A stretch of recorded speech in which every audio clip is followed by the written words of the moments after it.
এখানে কি পরশু দিনকে কি জন্মদিনের পার্টি বসেছিল বা এরকম কিছু? আমি জানি না, আমি রাত্রি এখানে থাকি। এই ঘরটায় কে কে থাকে? ওর মা আর যে ছেলেটা আর ওর ভাইজি। হ্যাঁ, এই কজন মিলেই থাকে, মানে সেদিনকে কেউ ছিল না বাড়িতে? আমি জানি কালকে রাত্রে পুলিশ এসে তখনই জানলাম কি সব স্পেসিফিক কমপ্লেন হয়েছে।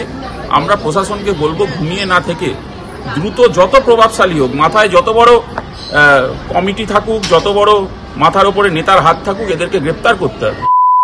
রাস্তায় ঘুরবে খাস কলকাতা, এটা হতে পারে না। একজন নামী পুজো কমিটির প্রেসিডেন্ট এবং আরেকজন রাজ্য সরকারের কর্মচারী, কি বলবেন? যে দুটোকে আগে গারদে ঢোকানো উচিত। তো খুব পরিষ্কার করে বললাম, সাহস পাচ্ছে, সাহস পাচ্ছে তার কারণ মাথার ওপরে সমস্ত বসে আছে, সন্ডা পান্ডা নেতা মন্ত্রী সব বসে আছে মাথার ওপরে। এদের নামে একাধিক মামলা আছে, আর্মস অ্যাক্টে মামলা রয়েছে।